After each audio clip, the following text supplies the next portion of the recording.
Už je zrejme asi z tých priestorov, že sa nachádzame v Double Red Cars múzeu v Brezne na Slovensku. Ja som rozmýšľal, že keby sa dal kúpiť ten Rabbit. Ja som ho poznal, hej, Aha. ale ja som nikdy nevedel tú históriu, že to spravil nejaký pán Králik. Ja som si myslel, že to bola nejaká špeciálna Škodovka, hej. Že bolo to brutálne. Išiel safety car s majákmi, potom nič chvíľu, tí ľudia už čakali, všetci kamerovali, to bolo, že 2500 ľudí takto držalo mobily, nikto nedýchal. Kde čím víc jsme byli, tak tím blíž nám ty auta byly. A tedy Jirka, který je tady s náma, tak říkal, hele, tady jsou jako auta, které vidím já poprvé v životě. Já říkám, já taky. To je něco neskutečné. Všechno v pohodě, všechno máme. Já to startuju bez intra. Mikrofon jede, kluci, máte otázky. Jaguárník se nemůže dočkat otázek. Chceš jít místo mě rovnou? Máš... Pak si prostě ale sedni, ať si v záběru jdeš vidět. Jo? Super, jdem na to.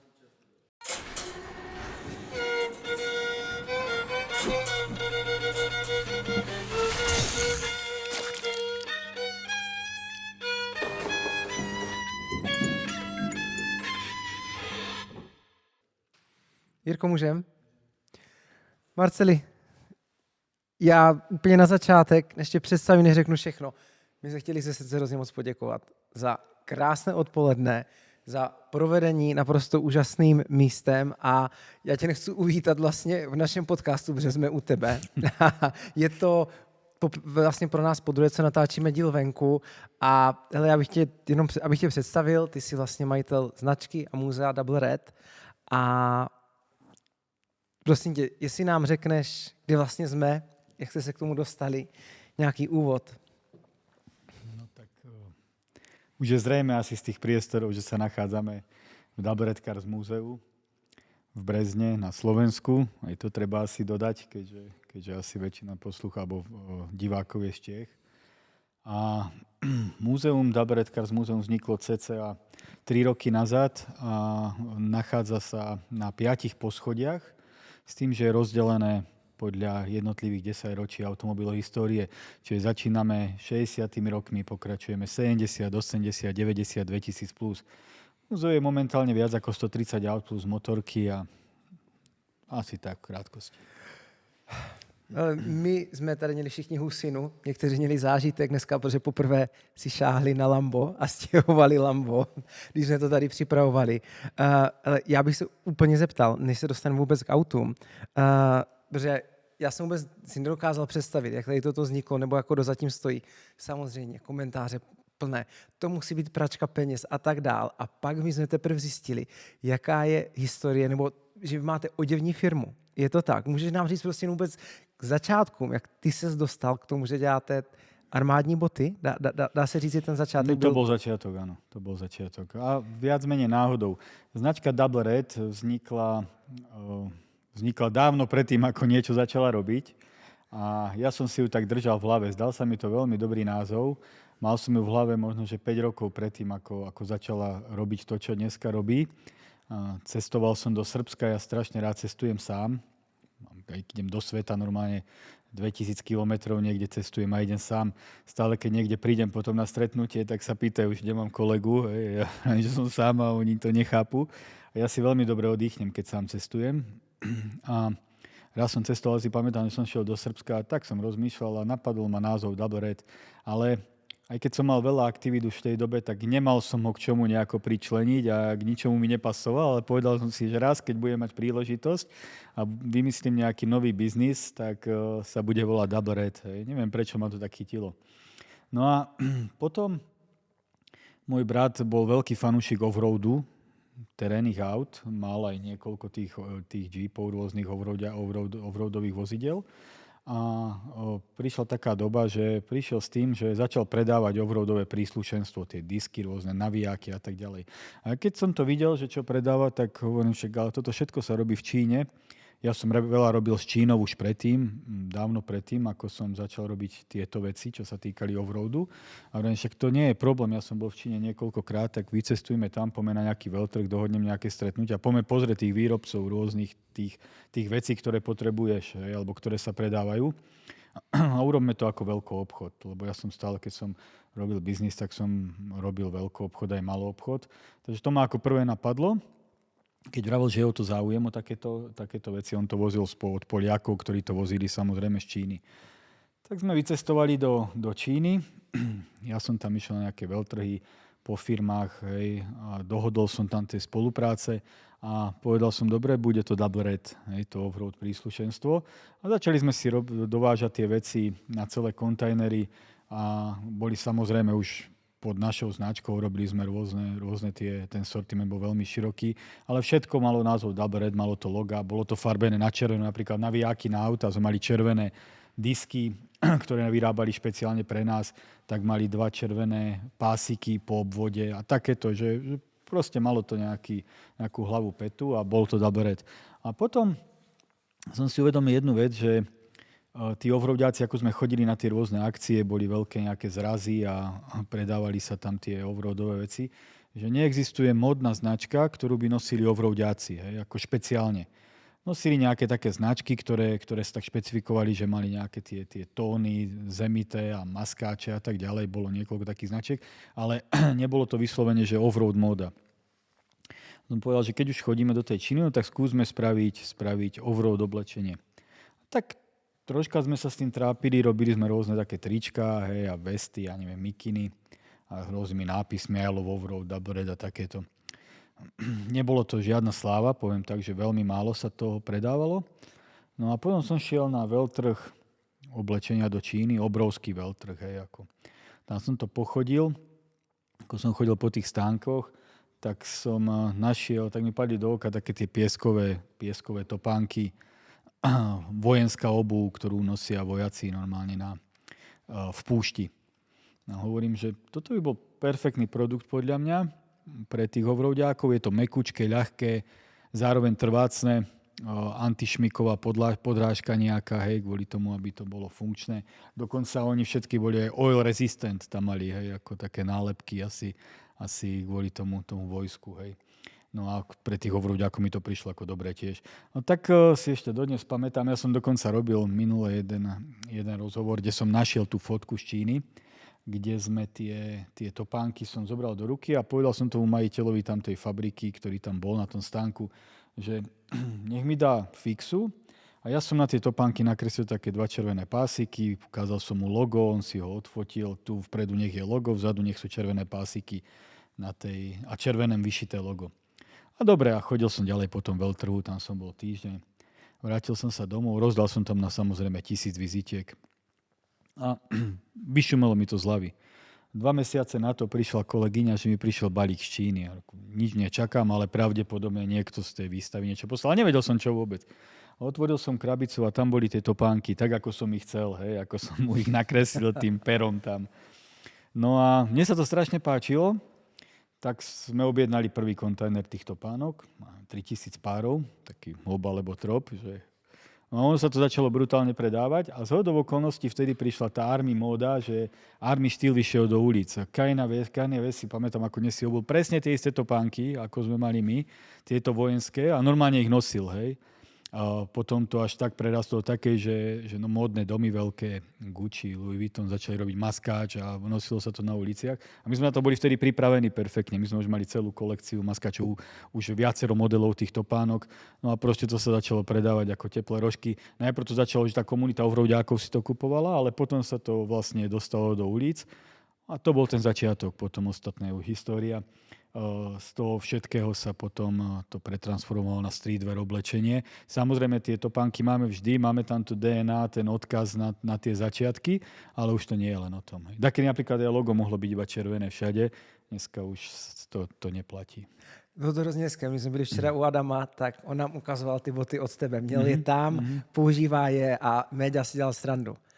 On tam zavezl rabita, nechal mu rabita a na obrátku dostal boty. Jo. Takže to bylo Tie oranžové mal? Jo, pořád je tam. Tie vyfasoval, keď sme doniesli rabita na tú akciu, obrovská akcia to bola. To bolo tiež také, to veci, keď naplánuješ, tak nevídu ako vtedy, keď to všetko tak klaplo s tým Adamom, on to asi rozprával, ako to bolo. No, nám to říkal Méďa, vlastně říkal nám to Adam a známe to z té jejich stránky. My jsme to auto tady viděli, tak to byl pro nás flashback, návrat do minulosti, nostalgie, husí kůže, jiná doba a to jsme zažili vlastně i včera u Adama.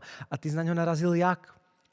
No ako, takže ja už keď som mal v hlave, že by som spravil múzeum aut, k tomu sa ešte asi dostaneme potom k tomu prepojeniu, ako to nakoniec vzniklo, tak ja som rozmýšľal, že keby sa dal kúpiť ten Rabbit. Ja som ho poznal, hej, ale ja som nikdy nevedel tú históriu, že to spravil nejaký pán Králik.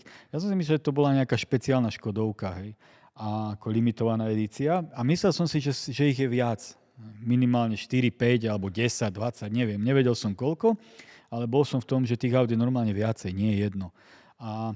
Lebo raz na fotkách bolo modré, raz bolo čierne, oranžové, hej, a tak sa to nejako striedalo. Takže mňa potom prekvapilo veľmi, keď... Ja som to auto samozrejme googlil, ale nikdy našlo mi len nejaké staré veci k nemu, aj keďže bolo na predaj, ale dávno predtým. No a tak som nejako nedúfal a potom som bol niekde na Facebooku, mi vybehlo, že Meďa robil tú zbierku. Neviem, podľa čoho ma ten algoritmus vyhľadal, že mi to vyhodilo. To nikto neví. Rádi sme ti to řekli, Oni to vedia určite. Hej, ako, oni možno si pamätali, že 5 rokov nazad som hľadal Rabbitku. No a vyhodilo mi vlastne Facebook, mi dal normálne, že sa robí tá zbierka. Jak som to videl, tak samozrejme ma to zaujalo.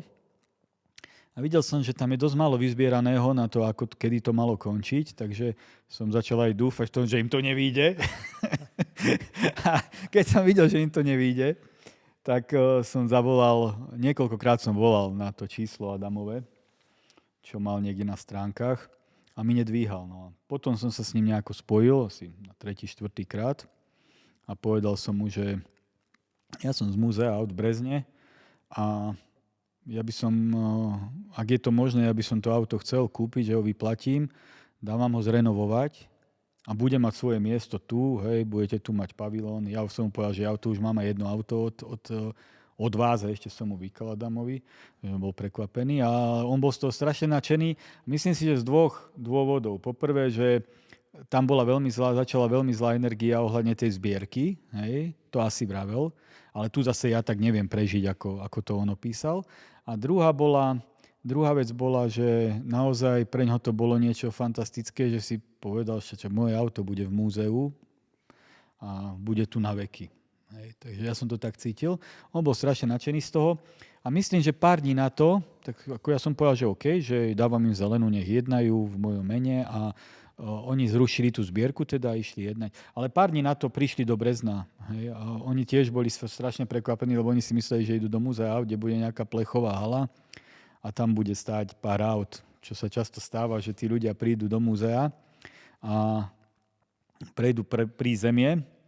A už asi 2-3 krát som tak videl ľudí, že do okolo som išiel a oni vychádzali z prízemia a odchádzali, hej, preč. Ja sa pýtam, že kde idete?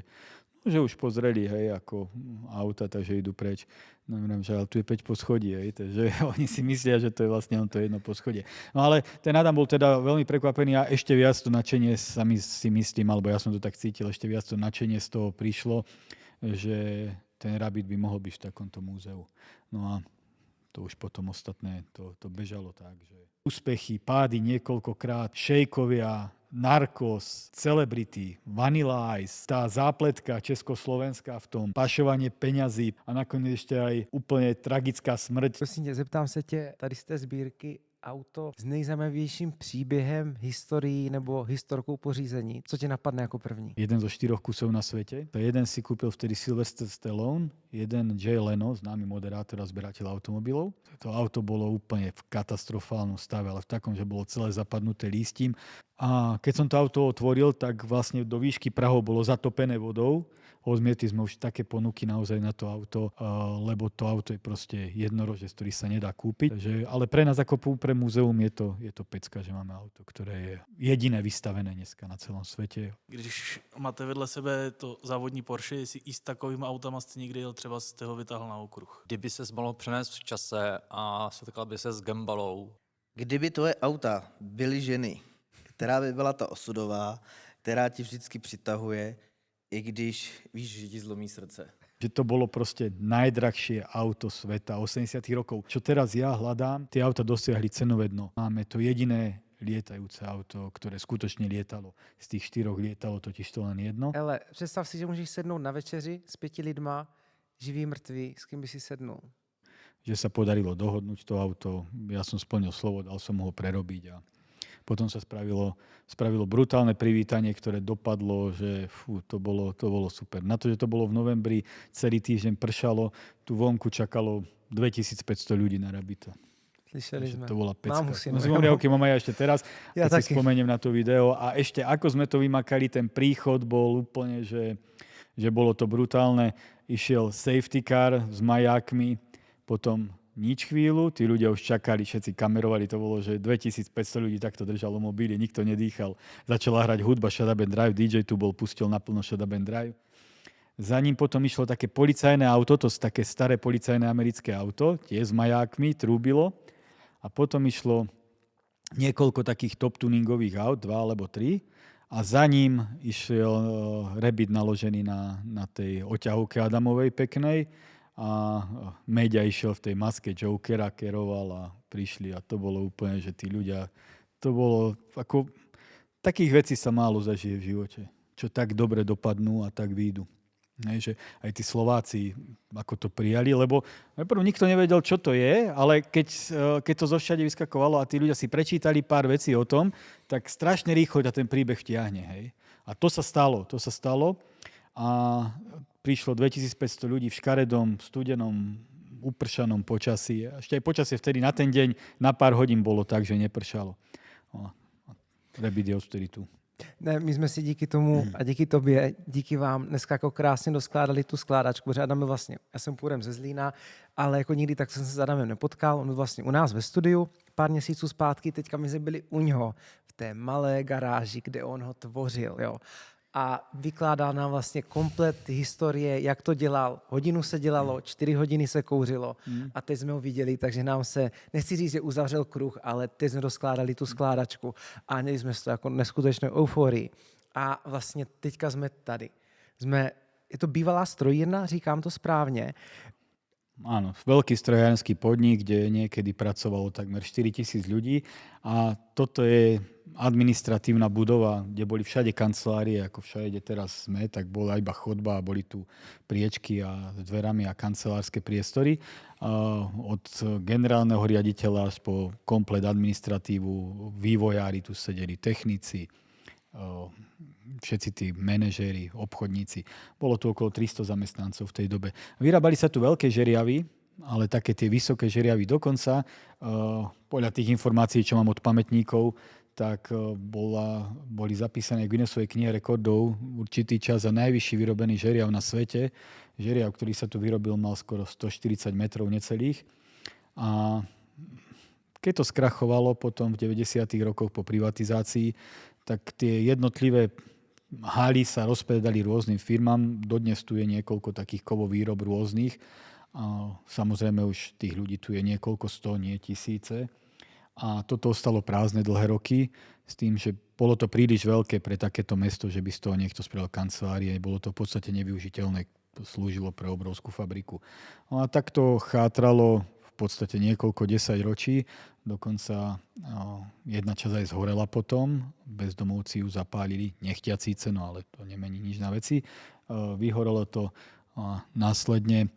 Presne potom prišiel nejaký ten prienik zase, že ten double red sa tak rozrástol, že priestory, ktoré sme mali, nám nepostačovali.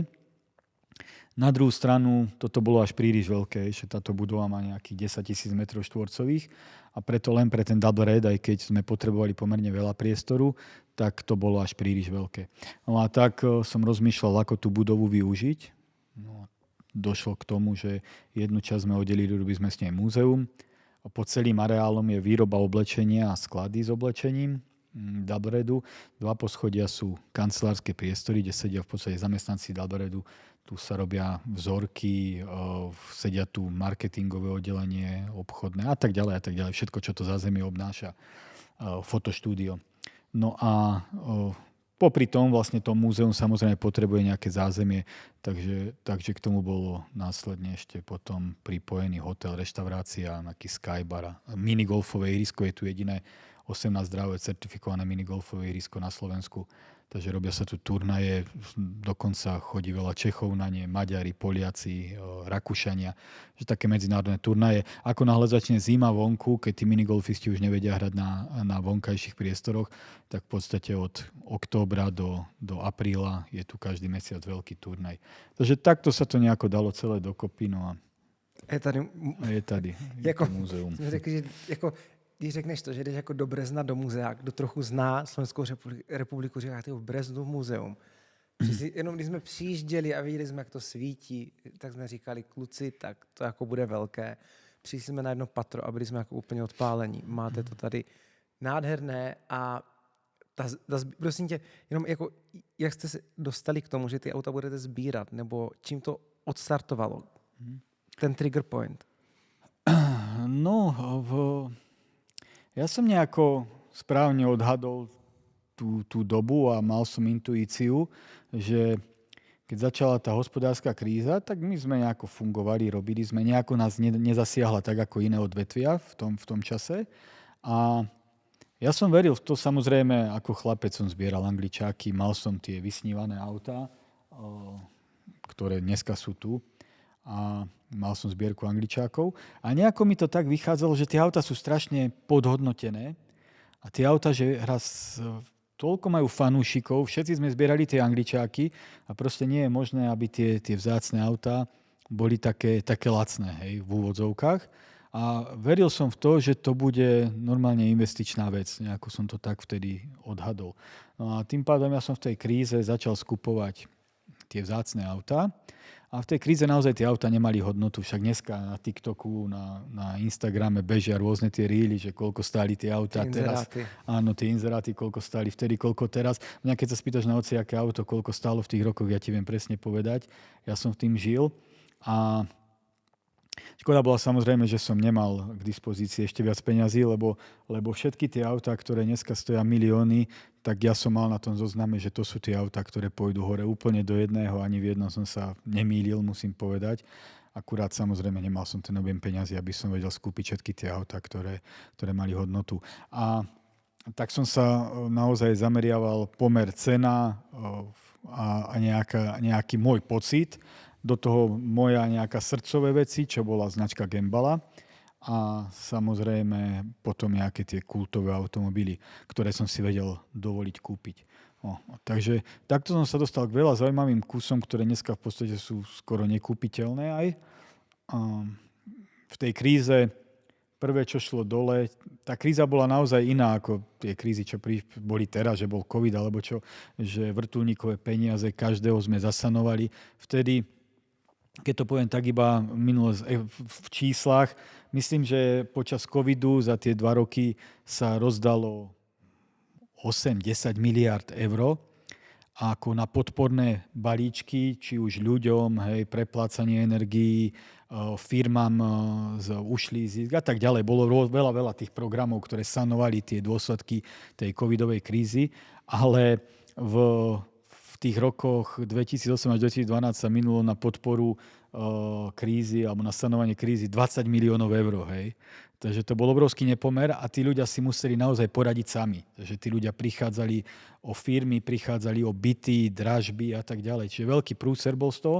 A tí naozaj finančníci, bohatí ľudia, oligarchovia v Nemecku, v západnej Európe zachraňovali tie firmy naozaj, ktoré budovali ešte ich predkovia, lebo tam tie firmy sú generačne budované a samozrejme pre nich to bolo posvetné zachrániť tú firmu. A ako prvé predávali samozrejme zbierky aut, lode nemali žiadnu cenu, jachty, autá, zbierky, hej, veteránov, to nemalo žiadnu cenu, dokonca nové autá boli veľmi lacné a lietadla samozrejme. A takéto veci, ktoré žerú peniaze, neprinášajú nič a tým pádom, že potrebovali rýchle peniaze, aby zachránili ten chod firmy, výplaty a tak ďalej, veriteľia, tak tie autá sa predávali naozaj za také ceny, ako kupujúci povedali. Hej. No, takže takto. Dokonca napríklad jedno z tých vzácnych aut, ktoré tu je Gembala Cyrus, moja srdcovka s rufáckým motorom, tak tá bola zo zbierky ako veľkého továrnika nemeckého, ktorý vyradil 13 aut, ako prvé dali ich na predaj nejakému dílerovi luxusných aut a to šlo za takú cenu v podstate, akú ste si povedali v úvodzovkách, jasné, že muselo to mať nejakú hlavu petu. Ale skoro za takú cenu, ako ste si povedali. Čiže trh diktovali kupujúci vtedy, potom sa to otočilo úplne následne. Aj to som zažil, ale takto sa začalo. A teda nejaké tie auta som vtedy pokúpil a nevedel som ale, že z toho bude nakoniec múzeum. Keď sme vlastne potom hľadali tie vhodnejšie priestory pre Dalberet, tak sme sa dostali k tejto budove a keďže bola veľmi veľká, tak čas sa naplnil autami. Čas z mojej zbierky, čas od nejakých súkromných zberateľov, ktorí mi v začiatkoch pomohli, že mi to pomohli naplniť. A potom sme sa snažili už tam ešte niečo podokupovať a tak ďalej. Ta sbírka je jako dechberoucí za mě jako naprosto. A když se bavím o těch exotických a raritních kusech, co tady dneska máme, dneska už je doba, dejme tomu, kdy se to potom covidu nějakým způsobem rozjíždí, ale jak se tyto unikátní kusy zhání dneska? Hledáš je, nebo dostanou už se k tobě? Když bereš jako ten poslední rok... Takto. Že vždy v každej dobe je nejaké auto, ktoré má obrovský investičný potenciál a práve v tejto chvíli dosahuje svoje cenové dno. Aj dneska sú také autá. A samozrejme potom sú autá, ktoré už vyrástli, ale vždy majú ešte obrovský potenciál rásť. A sú autá, ktoré sú aj prestrelené v tejto dobe. A sa to ukazuje na tom trhu, že sú nejaké korekcie v rámci nejakých aut. Takže vždy sa dá niečo vybrať a vždy sa dá niečo nájsť. Samozrejme, niektoré už to nebudú tie cenové hladiny a keď to auto chcete kúpiť, musíte akceptovať nejakú cenovú hladinu, pod ktorú to už asi nepôjde a hľadáte niečo, čo sa vyskytne, že niekto náhodou potrebuje rýchlo predať, alebo to auto možno je kus v horšom stave, alebo niečo také, čo v podstate stále, keď je tá cena nižšia, tak to má nejaký dôvod. Ale nič to nemení na fakte, že stále sa dajú kúpiť dobré investičné autá. A veľakrát sa ľudia tým autám smejú dneska a povedia, že to je brlina. Ale tie autá, ktoré som ja kupoval v tých rokoch, o ktorých sa bavíme, 2008 až 2012, boli pre tých ľudí tiež brliny vtedy. Preto sa kupovali alebo predávali. Vtedy, keď ste povedali Carrera 993, no tak, alebo 930 Turbo, to proste bolo auto, čo bolo staré Porsche a kto mal peniaze, tak sa tomu smial, že nemáš na nové, tak si kúpil staré. Dneska, keď príde 993 Turbo, daj Bože Turbo S, tak ako všetci vedia, koľka bije. Jo, tak to sú dneska úplne iné cifry. Ja si pamätám, ako môžem povedať ceny tých aut, aké vtedy boli, asi to ako vrajme veľmi dobre pamätám. Nám řekni to. Jaguar XJ220, ktorý stojí za mňou, sa dal kúpiť za 120-110 tisíc eur. Bugatti EB110, ja osobne som išiel kupovať Bugatti EB110, nakoniec od toho to padlo kvôli nejakej inej investícii, ktorú som uprednostnil, ale mal som dohodnutú cenu 165 tisíc eur za EB110.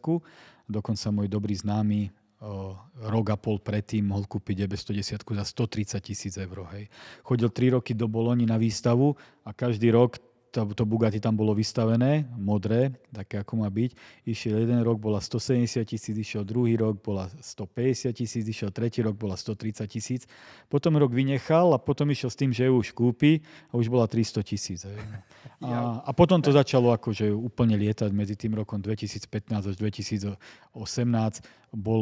Boli automobily najlepšie zhodnotené aktívum, kde priemerné zhodnotenie pri veteránoch alebo exotických alebo nejakých investičných, už to môžeme nazvať, automobilov bolo vyše 400%, čo bol úplne rekord vo všetkom. Možno, že ani neviem, či niečo také sa stalo, keď neberieme kryptomeny, samozrejme nejaké akcie. Takže takto to nejako lietalo. Poviem tak, že F40 sa predávala na Slovensku v Košiciach, bola 2 roky na predaj 300 tisíc eur. Tam vysela, to nemal kto kúpiť. Keď ste prišli za niečo, mu dáte 200, dávam mu za 200. Dodge Viper 20 tisíc eur, prvá generácia, a ešte možno, že aj menej. 850 CSI, BMWčko, pamätám, 16 500 eur. A takéto tie ceny boli proste. Ja neviem, na čo sa pozrieť. Diablo, bolo 50-60 tisíc eur. Countach 80 tisíc eur. 959 250 tisíc eur. 993 GT2 220 000 eur. Hej. To už sú tie ceny, ktoré si ja pamätám, ktoré ani nemuseli byť už najnižšie, ale odkedy som sa tomu začal venovať. McLaren F1 900 000 eur, GTR, celka GTR. To nikdy nekleslo, čo si pamätám, pod 1 000 000 eur. Dobre, ale dneska stojí 14 miliónov. Takže tak v rýchlosti F50 bola 300 000 eur. Takže tak v rýchlosti taký prehľad cenový 2011 roku.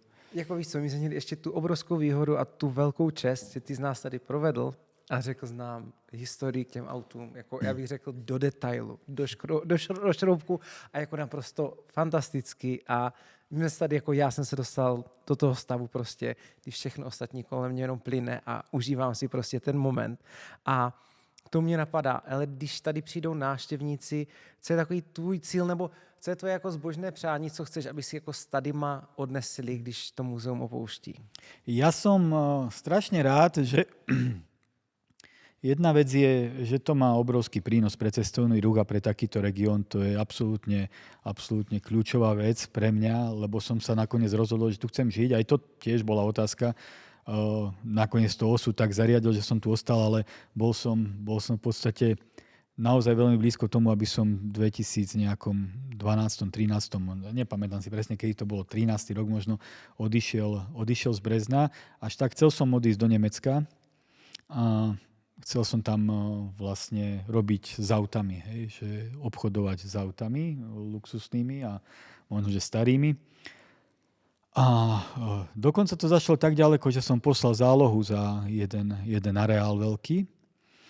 A dodnes mi nie je jasné prečo, ale stalo sa to, že podpísali sme zmluvu v budúcej zmluve s tými Nemcami, poslal som zálohu s tým, že kým sa pripraví zmluva, hej. Zmluva sa dala pripravovať právnikom o odpredaji. No a zrazu mi prišiel list od nich, že odstupujú od tej zmluvy. Čo sa reálne ani nedalo, hej. Keby som sa súdil, tak sa to nedá, hej. No ale kto sa chcel súdiť v Nemecku, hej, to bola nezmyselnosť úplná. Tak som napísal, že nesúhlasím s tým a že trvám na plnení zmluvy. Nesúhlasím s vrátením peňazí. Oni mi, lebo vedeli samozrejme, z ktorého účtu som poslal peniaze, tak tie peniaze mi poslali nazad, hej. A povedali definitívne, že nie, no, že iba ak sa môžem súdiť s nimi. No, takže som sa samozrejme na to vykašľal. A takto táto náhoda nakoniec pečatila tu, že som nakoniec potom ostal v Brezne, takže asi to tak malo byť, asi to bol osud.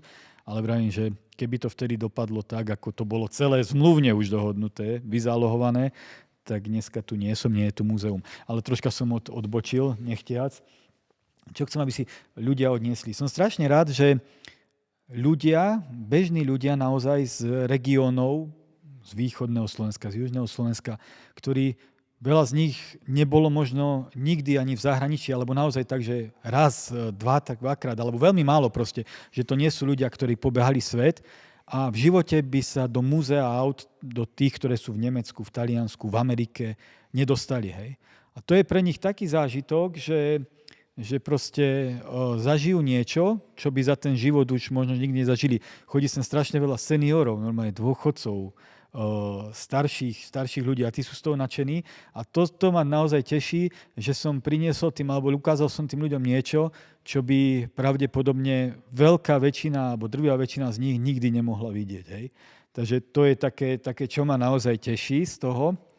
A čo? No, som rád, keď tí ľudia vidia tú históriu, vidia veci, ktoré mali niekedy iba na plagátoch, ktoré mali Angličáky. Je to obrovská nostalgia. Vidím to podľa toho veku, akí návštevníci prídu, tak podľa toho pekne vidím, že pričom sa pristavujú a rozprávajú tým svojim deťom, vnúčatám, samozrejme, keď prídu 60, 70-tníci, dokonca 80-tníci, tak ukazujú Škodovky, wow, hej, že 1000, takú sme mali, Octaviu, takú sme mali v rodine. A potom to ide takto hore a potom prichádzajú tie roky a povedia, to sme nikdy nevideli na život, mali sme plagát, hej, maximálne, alebo nejaké časopisy z Nemecka, tam sme to raz videli, hej, ako. Takže toto je také čo ma teší. No, já vždycky musím rozdýchat, protože tady to má pro mě jako neskutečný, ne význam, ale hloubku. A hlavně toto není jako jenom muzeum a hotel, vy tady pořádáte i spoustu akcí, když řeknu pro autičkáře, a jednu obrovskou. A teďka ty jsi tady u večeře říkal, že vám tady jezdila formule, že se inspiroval v Praze, jo. Ale v Akurát Praze... my sme to robili legálne. Jo, ale v Praze to sponzoroval Red Bull, ne jako Double Red, jo. Takže prosím tě, můžeš nám jenom říct, co tady pořádáte za akce, která je ta největší a po případě, co už lidi si mají teďka naplánovat na příští rok, protože kluci už jsou naši zaškrtali do diáře. Nechám to na tobě. No, Slovacar Festival je topka, hej, ako slovenského významu. Tento rok tu bolo 30 000 ľudí, ale ten formát je úplne iný. Hej. Nedá sa to, prirovnať sa to dá možno iba k Vorterze, ak ste tam boli niekto, tak viete, o čom hovorím. A ten formát je úplne jedinečný v tom, že sa to koná v podstate v celom, uzavre sa celé, alebo čiastočne uzavre celé mesto. Tento rok sme mali 6 stanovíšť, budúci rok máme naplánovaných 7 stanovíšť, takže tento rok to bolo múzeum a predmúzeum plochy. Mali sme tu, troška bolo pomenené múzeum kvôli tomu, mali sme tu obrovskú výstavu motoriek vonkajší pavilón, boli tu skoro všetky značky nových motoriek, vonkajšie plochy boli nejaké vystavené autá. Potom to bolo námestie Brezno, kde to bolo naozaj, to malo perfektnú atmosféru v tom meste, kde jazdila aj tá formula nakoniec. A Arena Brezno, zimný štadión, kde sme dali tie najdrahšie, najvzácnejšie autá, ktoré sme potrebovali dať pod strechu a prišli v podstate z mimo múzea. Hej. Takže tam boli naozaj skvosty. Samozrejme Bugatti a takéto značky aj sa prezentovali. A ďalej to bolo letisko Brezno, kde bolo neustále program, ktorý sa opakoval, nejako cyklicky opakoval, kde boli drifty, kaskadery na motorkách, nejaké šprinty a takéto pre divákov veľmi zaujímavé veci. No a potom to bol ešte jeden areál pri tom letisku, kde máme tiež náš hotel a je tam taká väčšia plocha, tam bola offroadová výstava a budúci rok k tomu ešte pribudne pravdepodobne areál, ktorý tu máme s nádherným výhľadom tuto v horách, kde budú jazdy offroadov a terénnych motocyklov. Je tam trať na to spravená, možno nejaký štvorkoliek. Takže celé to bolo poprepájené vláčikmi, ktoré vozili tých návštevníkov. Veľmi pekná akcia, boli perfektné ohlasy, ako som povedal, viac ako 30 000 ľudí, okolo 1000 aut tu bolo. Takže a tým, že tie auta jazdili ešte, že to nebola statická výstava, v podstate bolo to urobené tak, že všetci, čo prišli na nejakých tých zaujímavých autách z tých kategórií preferovaných, či to už boli veteráni, youngtimery, staré československé auta, superšporty, offroady, špeciály nejaké a tak ďalej, tak v podstate sa mohli po tých parkoviskách v jednotlivých tých areáloch pohybovať a oni tam mohli parkovať. Ostatní návštevníci boli na odstavných plochách, tí sa pohybovali vláčikmi, ale títo návštevníci, ktorí prišli na týchto zaujímavých autách, sa mohli pohybovať na tých autách a tým pádom tí návštevníci neustále videli jazdiť tie autá v tom meste, to dunelo ako perfektné. Hej. Ako to sa proste, neviem to s ničím porovnať, naozaj to Vorterze je podobné, ale bolo to ešte kus iné. Hej. Ako zvuk formule v Brezne. To bolo brutálne. To bolo brutálne, lebo keď idete na nejaké preteky, ako tieto F3000 zvyknú jazdiť aj preteky do vrchu, ktoré tu bývajú tiež. A tam je to úplne iné. Hej. Tá formula prejde, OK, super, všetko klobúk dole, ale keď jazdila v tom meste, vy ste nevedeli, skade prichádza, kde sa nachádza, lebo všade ten zvuk bol rovnaký. Hej, ako. Iba zrazu, keď sa objavila, vtedy ste vedeli, kde je. Hej. Takže to bolo naozaj, aj pre mňa to bol veľký zážitok. Wow. My určite dáme odkaz, nebo ty už nám říkal termín. Dobre, ale ešte okrem toho, keď poviem Slovacar Festival september, teraz nie som presne istý, takže dajte to tam, myslím, že ak to breme tam od 11. do 13. alebo nejako tak ten víkend, ktorý tam je v septembri, bude to oveľa väčšie, ako to bolo tento rok, to už vieme teraz povedať, lebo samozrejme tá podpora sa teraz hrnie z každej strany a tí, čo neboli, tak ľutujú a prídu. Hej. Medzi tými autičkármi. A už teraz máme veľa spolupráci dohodnutých, ktoré viem potvrdiť, že tam budú celé kluby. A boli tam dokonca aj skoro všetky nové automobilky prítomné. No a okrem toho, určite, čo viem z istotou povedať, bude ešte BMW zraz. Myslím, ten je v júni. Mercedes zraz, ktorý tu býval obrovský tiež. A Porsche zraz tento rok. ten je myslím niekedy cez prázdniny, ale tiež ja dám tie termíny, lebo nemám ich v hlave. Okrem toho, skoro každý víkend sú tu nejaké menšie akcie, motorkárske zrazy, veľa akcií, takže ten program, ten budúci rok, ak som to pozeral, neviem, či okolo 17 alebo 18 akcií bude v rámci múzea. Samozrejme, celé to vyvrcholí Slovacar Festivalom, ktorý to je úplne niečo iné. Rádi dáme vědět našim fanouškům a určitě dáme do popisku. Ale já bych se vrátil ještě sem a zeptám se. Když se dostaneme do muzea nebo na nějaké takové místo, tak víme, že není všechno odkryto. Něco ještě skryto, něco se třeba připravuje, chystá. Máš tady třeba ještě nějaký unikátní kousek, který není ještě vystavený, ale uvidíme ho třeba. Áno, vy ste nevideli lietajúce auto z Pininfariny, ktoré ale už bolo odprezentované, ale mohli ho vidieť len tí, ktorí boli na Slovacar festivale. Je to nádherné. Viete si predstaviť, keď niečo robila Pininfarina. Ten showcar pre aeromobil stal 1 000 000 eur bez daní, takže ako je to taká prvá liga fakt. A ten bude vystavený čoskoro v múzeu. Samozrejme na ten Slovacar festival si prichystáme veľa takých zaujímavostí, ktoré nikdy neboli na Slovensku zatiaľ videné, ako aj teraz sme tu mali sme tu Gumperta, mali sme tu lietajúce auto a tak ďalej. Bolo tu niekoľko takých špecialít, čo na Slovensku sa zatiaľ nedali vidieť a mali, dá sa povedať, slovenskú premiéru. Jazdil Mosler napríklad, tiež to bola taká celkom zážitková vec pre tých ľudí, lebo tá séria GT1 taktiež, keď je v uliciach, to je niečo fantastické. No. Takže tak, samozrejme, dneska je to už o dosť ťažšie tie autá pre múzeum kupovať, aby to dávalo ešte aj nejaký zmysel, hej, aby to nebolo naozaj len, že si človek plní sen, ale aby to malo aj nejakú hlavu petu. Už teraz tie autá v podstate, to múzeum je nejako naplnené, funguje, ale pre mňa je dôležité posunúť to múzeum tak, aby to bolo múzeum, ktoré bude zaujímavé aj pre návštevníkov napríklad zo západnej Európy, ktorí tam majú veľa tých múzeí, ale prídu sem, lebo je tu niečo, čo sa ani tam nedá vidieť. Hej. Toto je taká meta a na tom aj robíme.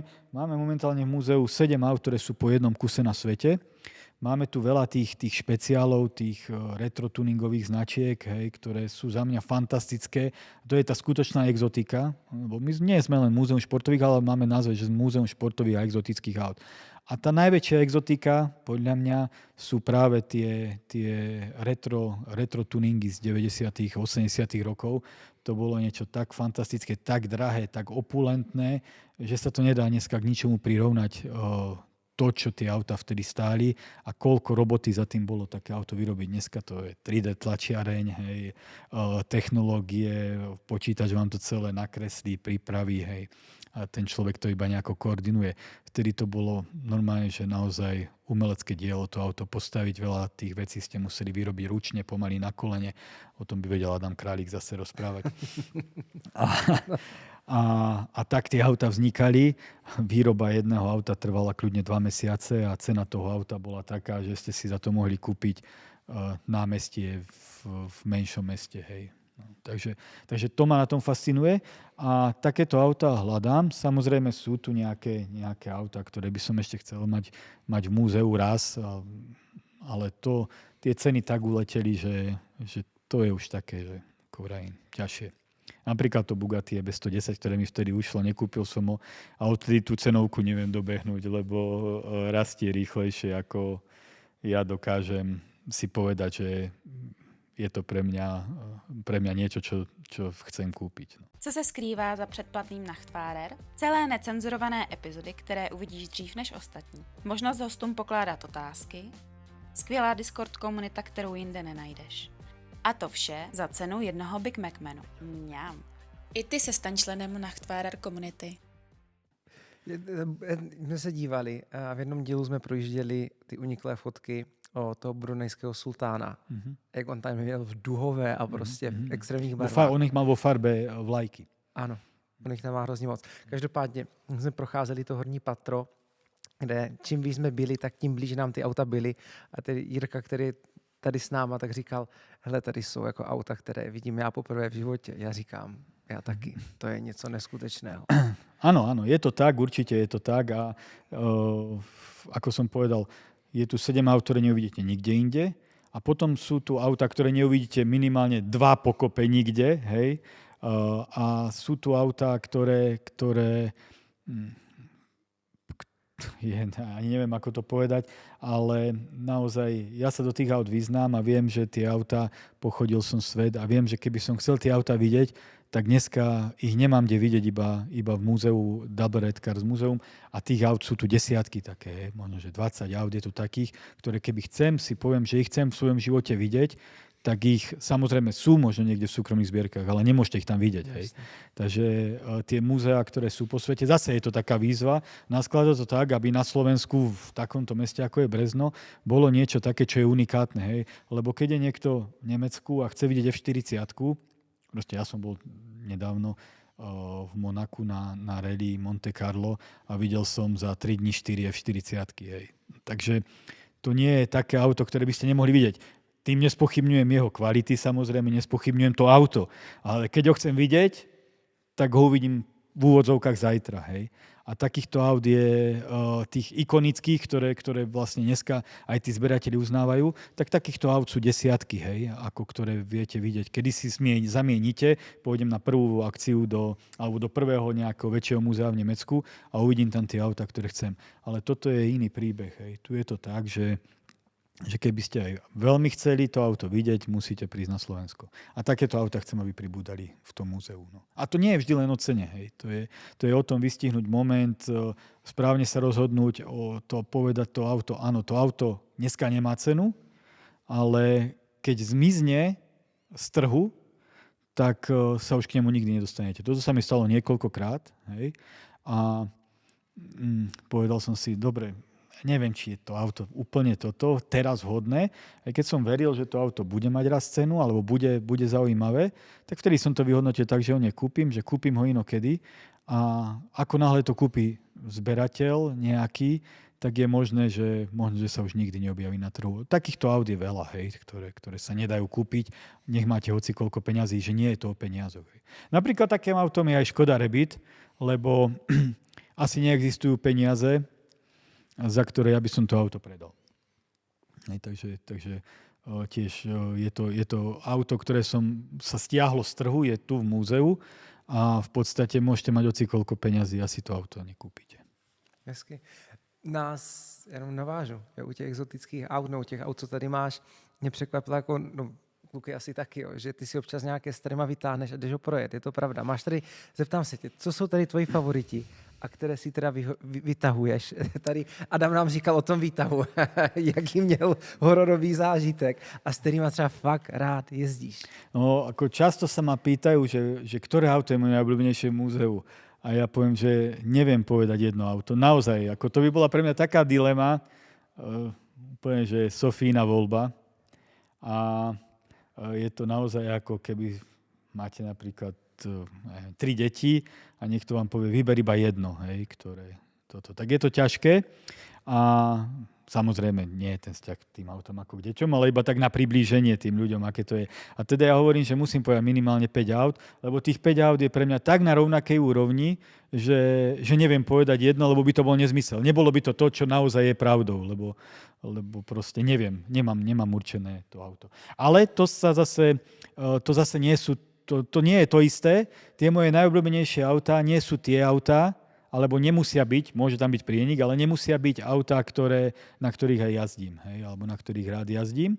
A naozaj tie autá od Gembalu sú pre mňa už také vzácne, že ich ani nevyberem z múzea, ani na žiadnu akciu by som ich nepožičal, lebo si ich tak vážim. Takže na tých autách neplánujem sa previesť. A paradoxne, keď som kupoval Cyrus, tak som išiel do Nemecka, sadol som do ňoho, išiel som na 1200 km domov, hej, na šup. Takže a dneska by som sa ho bál vybrať z múzea, a to vtedy som bol dosť chudobnejší, ale to auto medzi tým získalo pre mňa takú auru a je tak vzácne, že proste mňa by to tak mrzelo, keby sa tomu autu niečo stalo, že nie len z finančného hľadiska, ale by som sa cítil ako barbar, že som zničil kus histórie, ako keby som zobral Monalízu a prepichol by som ju. Hej, ako. Keby bola aj poistená, no tak sa cítim, že som poškodil proste tento svet. Hej. Takže to sú tie autá, ktoré si už neviem tým pádom užiť a nechcem ich vyberať. Je to aj už iba manévrovať s nimi pomedzi tie stĺpy. Hej, a či človek nech dáva akýkoľvek pozor, veľakrát sa stane, že niečo ťukne, oškre a na tom aute. Alebo čo je ešte väčší problém je zvetranosť materiálov a že vám odpadne napríklad nejaké logo, odpadne vám krytka z kolesa, hej, a proste tým pádom ste to auto zničili, dá sa povedať nenávratne, lebo vy tú krytku z Gembali, z Cyrusu proste nezoženiete. Dáte si ju spraviť na 3D tlačiarni a už ste to iba oklamali.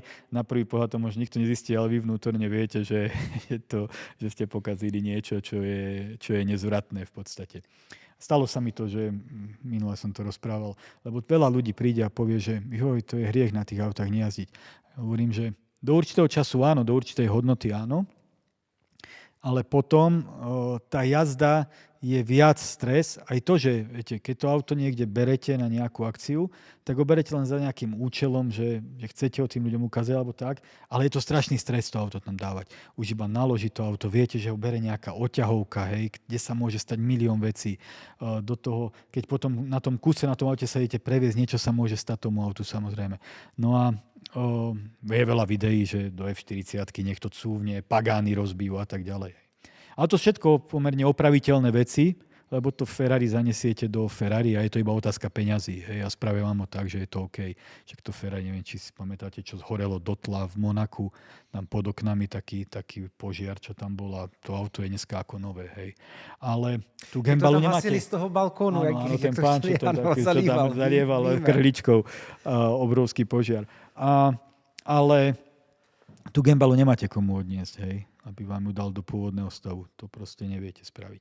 Takže keď mi prišlo De Tomaso Longchamp, to auto bolo fantastické na šoférovanie a ja som si ho nechal, lebo snažil sa na tých autách kus pojazdiť, aby som vedel o nich aj rozprávať a aby som to precítil. Prešiel som sa na tom aute previesť, bohača, strátil som predné logo. Hej. To bolo tam nalepené nejako a to zvetralo, proste odpadlo predné logo. Bol som z toho taký nešťastný, alebo nasratý, hej, to asi môžem rešiť. A hneď som to auto dal do múzea, hej, samozrejme. No a už som špekuloval, že kde dám vyrobiť to logo z nejakej živice, hej, aby som to zakamufloval. Bolo obrovské šťastie, že kolega, že to odpadlo to pred firmou našťastie. Kolega 3 dní na to bol fajčiť a niečo sa mu lesklo pri ceste. A zodvihlo bolo toto logo. Hej. Takže sme ho našli nakoniec, no ale vravím, že to sú tie veci, čo potom nemáte chuť na tom jazdiť. Napadá mne otázka. Ale dobre, ešte aby som to povedal. Takže tých 5 aut. Keď mám povedať 5 aut, poviem určite Diablo, poviem samozrejme XJ220, Mosler, teraz najnovšie Gumpert, no a zase som to už nedal, lebo ešte mi chýba Gembala Cyrus, chýba mi Mercedes z Gembalu, hej, a tak ďalej, a tak ďalej. Takže, ale takto aspoň v rýchlosti. A zase to, čo som povedal, auta, na ktorých ja rád jazdím. Testarossa je celkom dobré auto na jazdenie, ale tiež si to už neužívam, lebo každý kamienok proste je peklo, hej. Takže už si ju neviem užiť, ale jazdievam na nej. Veľmi príjemné auto na šoférovanie Pantera SI. Najhoršie auto na šoférovanie za mňa jednoznačne, a to som šoféroval takmer všetko, je Lamborghini Diablo. A autá, ktoré si viem dneska užiť a na ktorých rád jazdím, a už sú tu v podstate skoro veteráni, alebo aj sú veteráni, alebo youngtimery, tak to sú staré Mercedesy, rôzne tie AMG modely a 600 biturbo a takéto veci. Veľmi si užívam Bentley Continental, starý, to je jedno famózne auto za mňa. To sa neviem normálne nabažiť, lebo to je lokomotíva. To sa ťažko ak niečomu prirovnáva. To, co stojí na parkovišti, to je tvoje. To je auto, ktoré som vybral z múzea, že sa idem na ňom povoziť a nechcem ho dať nazad odtedy.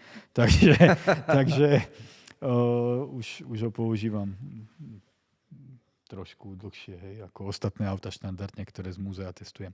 Takže to je za mňa také auto, ktoré si viem užiť, lebo milujem CLK 55 AMG staré, alebo druhý safety car od Mercedesu. To je proste, keď som to auto kúpil, alebo prvýkrát, tak som do ňoho sadal, tak som presne taká otázka vo mne bola, že ako asi jazdí auto, ktoré bolo použité v 98. roku ako safety car. Sadol som do toho auta a hneď som mal odpoveď. Hej. Hneď som vedel, že áno, takto jazdí safety car. Takto si predstavím, že má jazdiť safety car, ktorý doprevádza formule. Takže to je za mňa jedno geniálne auto, ktoré naozaj si človek vie ešte užiť. Inak je to aj za mňa jedno z najlepších investičných aut, ktoré by som doporučil v takej tej nižšej cenovej hladine. A ja ich mám niekoľko dokonca. Takže tak, no. Zůstanu u toho. Máš třeba nějaké tipy, po čem by se měli lidi teďka dívat? I mladí kluci, co ty bys doporučil? Jasné.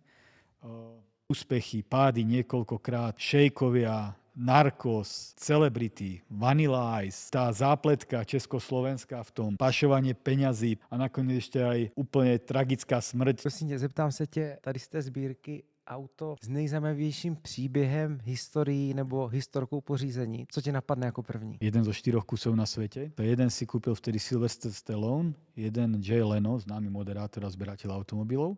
To auto bolo úplne v katastrofálnom stave, ale v takom, že bolo celé zapadnuté lístím. A keď som to auto otvoril, tak vlastne do výšky prahov bolo zatopené vodou.